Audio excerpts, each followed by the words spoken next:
Então, irmãos, este Salmo 37 é um salmo muito bonito, muito precioso, salmo de Davi, homem de Deus, experiente, passou por muitos problemas, muitas tribulações, mas ele tinha uma experiência viva de relacionamento com Deus. E ele começa falando para a gente não se indignar, não se irar, não se aborrecer com os ímpios, os malfeitores, aquelas pessoas que praticam o mal, que praticam a iniquidade. Porque às vezes você olha para situações, pessoas, e você vai ficando indignado, você vai ficando aborrecido, você vai ficando com raiva, vai ficando com ódio. E às vezes você olha para os malfeitores, olha para homens ímpios, e eles prosperam. E eles têm poder, têm dinheiro, conseguem status, conseguem recursos financeiros, às vezes de forma ilícita, e você olha e fala, poxa, eu queria prosperar também, e você pode ficar tentado a crescer na sua vida financeira, profissional, de uma forma errada, indevida. Então, não são os malfeitores, os ímpios, com sucesso ou não são modelos para nós. E ele fala para a gente confiar no Senhor. Confia no Senhor e faze o bem.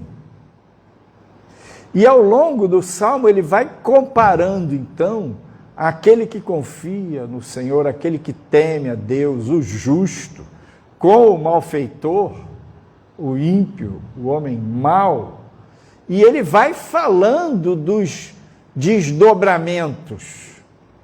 E uma das afirmações do salmista é: se você faz o bem, você vai herdar a terra, você vai habitar na terra, você vai ter prosperidade, mesmo que você tenha aperto, você vai ser bem alimentado, a sua família, seus filhos, a sua descendência será abençoada. E os ímpios serão desarraigados, passarão. Imagina quando o capim está alto e o cara vem e corta o capim. Aquele capim que foi cortado, em poucas horas ele está secando. De um dia para o outro ele seca. Os ímpios são assim. Os maus, os homens que não temem a Deus, que fazem a maldade e que às vezes obtêm poder, eles são assim. No verso 5 ele diz, 4, deleita-te também no Senhor, agrada-te do Senhor, e Ele te concederá os desejos do teu coração. Entrega o teu caminho, verso 5, ao Senhor, confia nele, e o mais Ele fará. Entrega a tua vida a Deus, entrega o teu fazer, o teu estilo de vida, deleita-te no Senhor, coloca Deus no epicentro da sua vida e aprende a confiar e a descansar nele, esperar nele.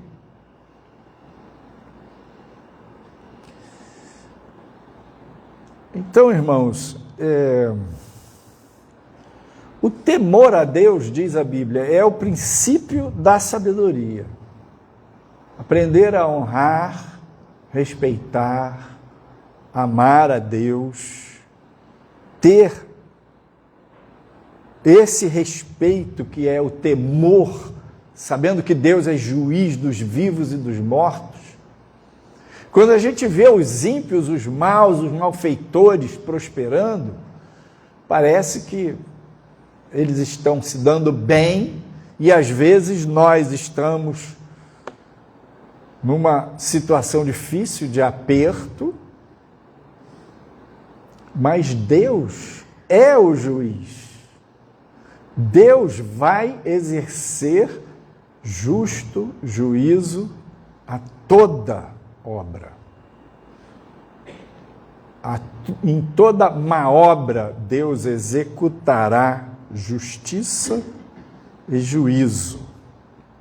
Então, embora Deus seja o Todo-Poderoso, Ele não é intervencionista, Ele não fica imediatamente dando paga àquele que faz o mal. Então, os homens têm esses modelos, esses exemplos, vão levando a vida e vão fazendo escolhas. Nós fazemos escolhas todos os dias. Deus é misericordioso, Ele é bom, Ele é justo, mas Ele não tem peninha. Deus, Ele não sente pena. O amor, diz lá na primeira carta de João, o amor não traz consigo a pena. Nós vivemos na terra e a terra criada por Deus, a terra é do Senhor, a natureza é do Senhor, o universo é do Senhor, porque Ele criou os céus e a terra. Mas Ele criou o homem e colocou o homem na terra para dominar a terra, em nome dEle.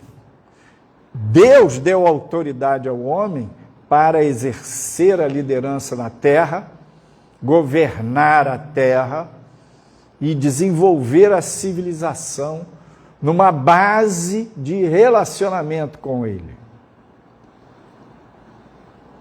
Mas a Bíblia ensina que o homem desobedeceu a Deus, deu as costas para Deus.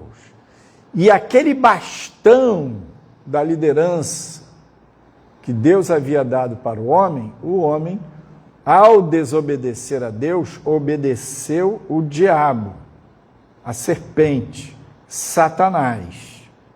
Então o homem entregou esse bastão ao inimigo. Por isso a Bíblia diz que o diabo é o príncipe deste mundo, é o governador deste mundo, governa este mundo. Às vezes as pessoas confundem esse governo do mal na terra com os governos. As autoridades, prefeito, vereadores, governadores, presidentes, juízes, deputados. Não, a estrutura e a organização sociopolítica não é o domínio do príncipe deste mundo. As autoridades foram estabelecidas por Deus. As autoridades policiais, militares, governamentais foram estabelecidas por Deus. O governo das trevas está por trás do governo deste mundo e de toda a expressão da cultura. Toda a expressão da cultura é necessariamente demoníaca? Não. A expressão da cultura é humana, mas na expressão da cultura humana, o inimigo se mete aqui, ali e acolá. O governo desta terra, na parte social, política, os homens é que desenvolvem, e a Bíblia ensina para a gente respeitar as autoridades. Mas sabemos que muitas vezes por trás dos governos, o inimigo domina, os reinos deste mundo foram entregues ao inimigo. Então, no fundo, na terra, vai se expressar de maneira mais evidente ou não, dois reinos: o reino de Deus e o reino do mal. E aqui, quando Davi compara o justo com o ímpio, ele fala dos malfeitores como que não são bons exemplos para nós. Os malfeitores, os ímpios, no fundo, estão servindo ao inimigo. E o reino do inimigo, o reino deste mundo, ele tem princípios e modus operandi. Ele se movimenta, ele traz um tipo de gasolina, de humor na vida das pessoas. Uma característica do reino de Satanás, o reino das trevas, o domínio dos principados e potestades, é a rebelião. O diabo se revoltou contra Deus. Era um querubim ungido que se rebelou contra Deus. E junto com ele mobilizou 1/3 das milícias celestiais. 1/3 dos anjos foi junto com o diabo. E ao cair na terra, ao descer à terra, ele veio tentar o homem. E tentou o homem exatamente para sabotar os planos de Deus. Tentou o homem para atrapalhar os projetos de Deus. Tornou-se, então, a Bíblia chama de o inimigo. Esse anjo caído tornou-se inimigo de Deus, e com ele todos os anjos que caíram tornaram-se os demônios. Esses espíritos dominam o mundo espiritual invisível, que tentam influenciar a terra, a cultura, os homens aqui, ali e acolá. E qual é a gasolina deste reino? A rebeldia, a revolta. Porque começou lá. Ele começou, o diabo começou se revoltando. Então, não só a revolta, mas a rebeldia, o ódio, a amargura, a ira, a raiva, são expressões do domínio espiritual do mal. Também o medo, a coação, a imposição são marcas do reino do inimigo. Então, a gente, quando o salmista diz assim, não se indigne, deixa a ira, abandona o furor, ele está falando, olha, você confia em Deus, entrega o seu caminho a Deus, se liga em Deus, e Ele vai ajudar você, Ele vai te honrar, Ele vai te dignificar. Não fica olhando para esses modelos perversos, porque quando você fica indignado, dia e noite, irado, com raiva, revoltado, você não percebe, mas está rezando na cartilha do inimigo. Você fica assim contra pessoas, contra circunstâncias, contra governos, contra familiares, contra irmãos da igreja. Você fica assim, se revoltando e se amargurando, e isso se torna um tipo de raiva, de indignação e de gasolina na sua vida. Você gasta tempo. Você fica prestando atenção em tudo que é errado para falar. Tá vendo? Olha assim, olha ali, olha fulano, olha lá. Que coisa, que horror. Já falei, eu tentei. E você vai, aquilo vai te dominando. E isso não procede de Deus.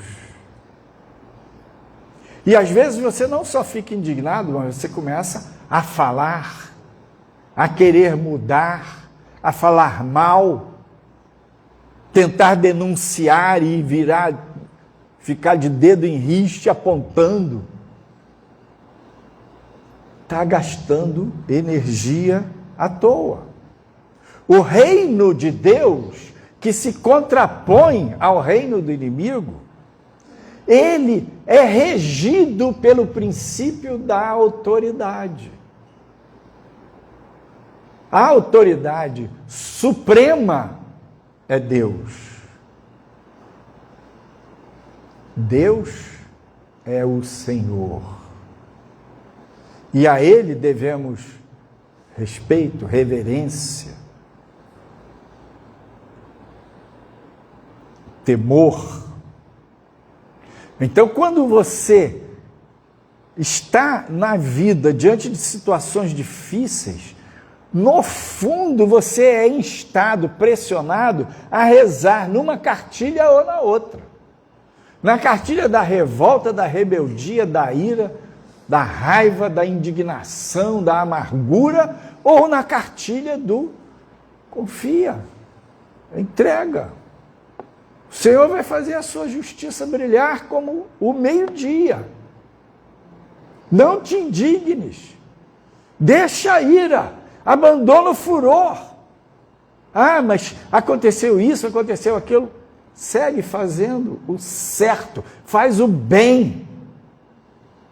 Faz o certo. Trabalhe. Siga firme. Confiando no Senhor.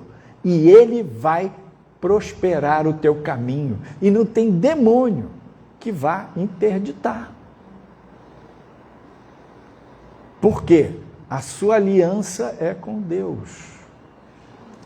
Então, eu gostaria de chamar a atenção assim, quando a pessoa, mesmo crente, não percebe, mas entra nessa coisa da indignação, da ira, do ódio, da revolta, tem outras gasolinas que acompanham esse padrão de funcionamento. A pessoa revoltada, ela ao mesmo tempo cai na armadilha da autocomiseração. O que é autocomiseração? É sentir pena de si mesma. É a pessoa fica revoltada, mas ela se sente diminuída, se sente com baixa autoestima, e ela fica com pena dela, fica com revolta, fica com inveja, olha para o outro, fica indignado porque o outro está assim, está assado, e fica com pena de si mesmo.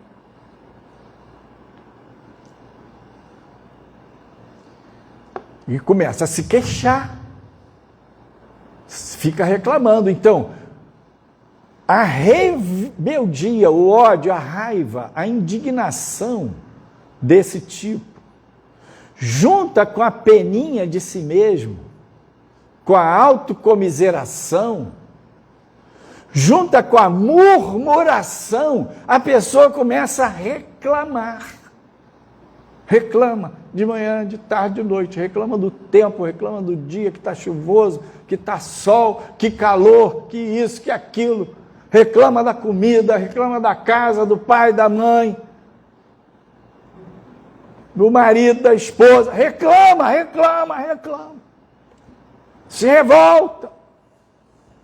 E o que essa pessoa obtém? Nada.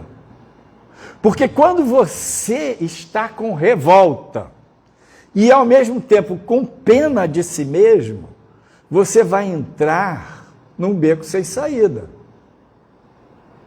Você vai entrar numa situação de inércia. Por quê? A revolta faz você gastar energia. Mas você está combatendo o quê? Você está usando os princípios, a gasolina deste mundo, para combater o império deste mundo. Quando você fica se indignando com raiva, com ódio e com amargura, com pena de si mesmo, você está gastando todo o seu tempo e a sua energia desse jeito. E vai gerar em você uma total sensação de impotência. Por quê? Você não vai mudar mesmo nada à sua volta. Você não, quando você tem pena de si mesmo e gastou sua energia com revolta, com raiva, com ira, com reclamação, você não vai fazer o que você pode fazer. Você nem vai enxergar o que você pode fazer. Você só vai reclamar. Essa é uma prisão que eu quero declarar para você hoje. Ser livre em nome de Jesus. Deixa a ira. Abandona o furor. Solta aquele que lhe deve. Larga as suas amarguras, mágoas, seus ódios. Abandona a pena de si mesmo. Essa sensação de impotência, reconheça que você é fraco. Ore, busque a Deus, vá ao Senhor, confia nele, entrega a sua vida a Ele, entrega o seu caminho ao Senhor. E o mais Ele fará. E quando você honra a Deus, teme a Deus, respeita a Deus, para de reclamar, começa a agradecer, porque Deus te deu a vida, Deus te deu forças, Deus está com você para lhe ajudar. Você vai começar a entrar em conexão com o amor dele, porque ele é amor. Então, o reino de Deus, ele é regido pelo princípio de autoridade, mas também pelo amor, pela compaixão. Veja, a autocomiseração, a pena de mim mesmo, no reino do inimigo, no reino de Deus é amor, porque ele amou você de uma tal maneira que mandou Jesus para morrer por você. E Jesus morreu e ressuscitou, e ele lava os seus pecados. E o Espírito Santo vem e confirma no seu coração que você é amada, que você é amado, que você é precioso filho de Deus. Ele confirma, ele fala no seu espírito. E você sente esse carinho de Deus, sente esse conforto. E você começa a agradecer. E vai largando esse mau hábito mental de reclamação, de peninha de si mesmo. E aí você começa a agradecer, você começa a louvar, você começa a confiar, você entrega o seu caminho ao Senhor, você entrega seus problemas, suas lutas, você perdoa.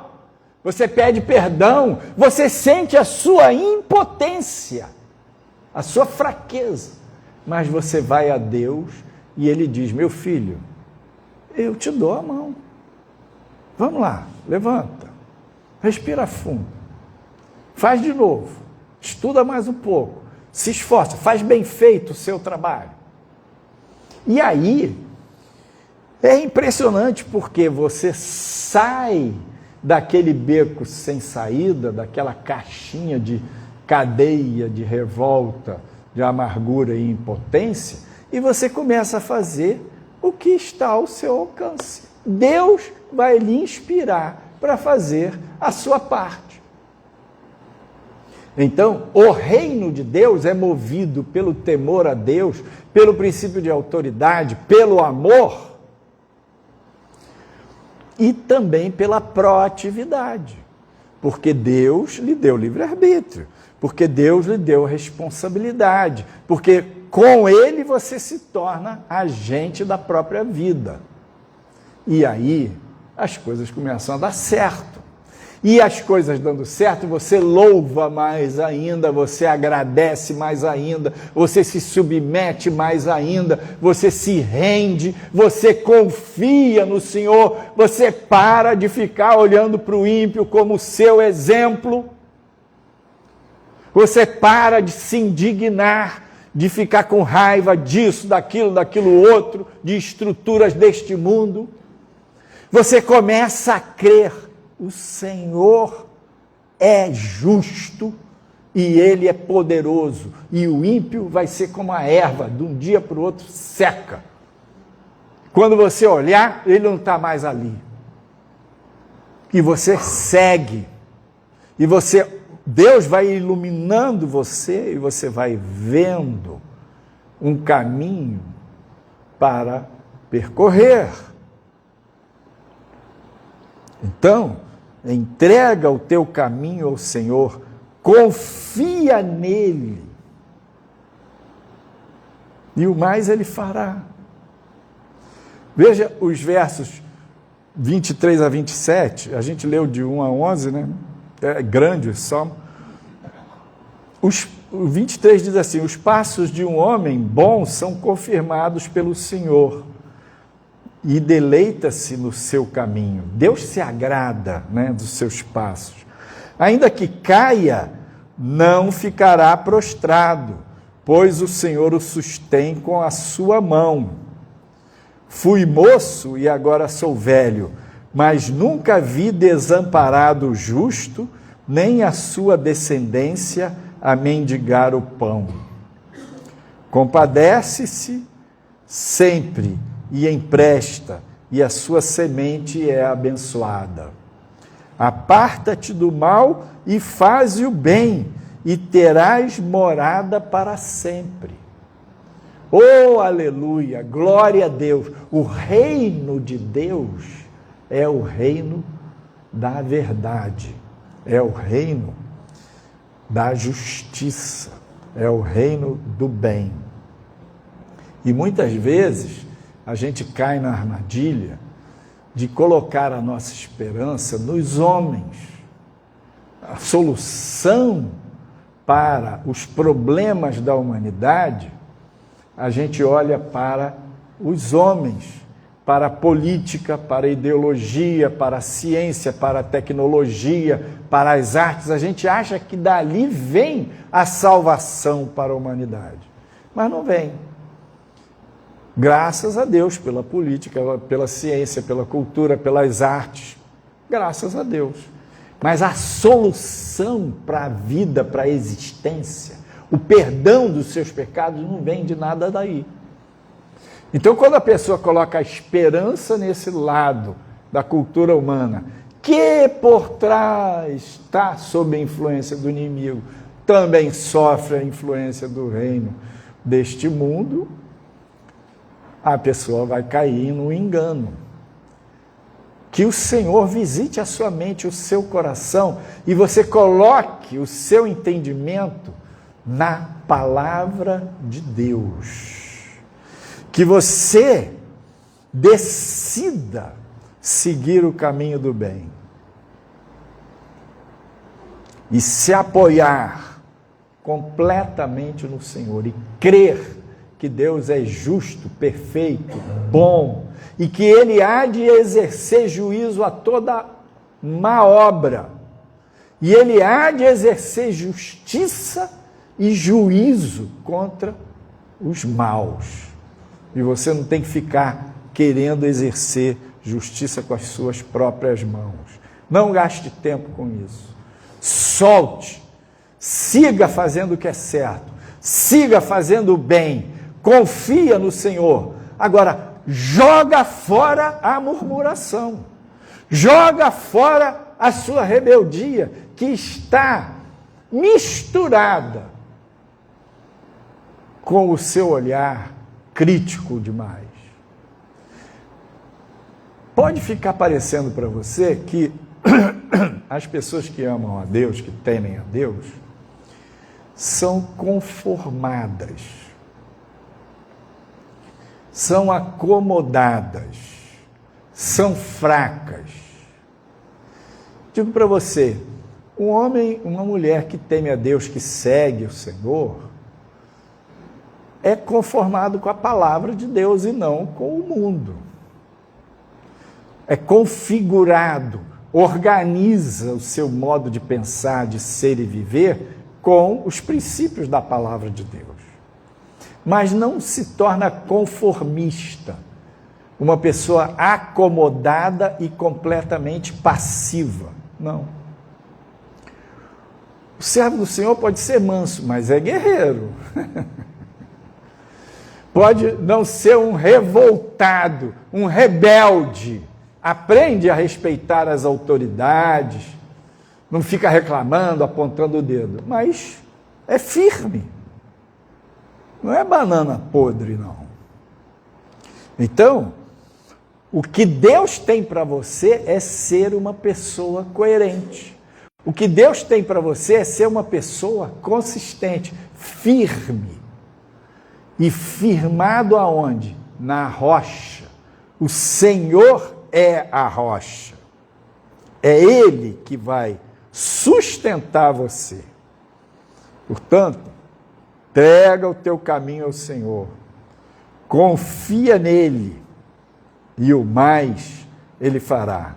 Deleita-te no Senhor e Ele concederá os desejos do teu coração. Confia no Senhor e faze o bem e habitarás na terra. Ele fará sobressair a tua justiça como a luz e o teu juízo como o meio-dia. Descansa no Senhor.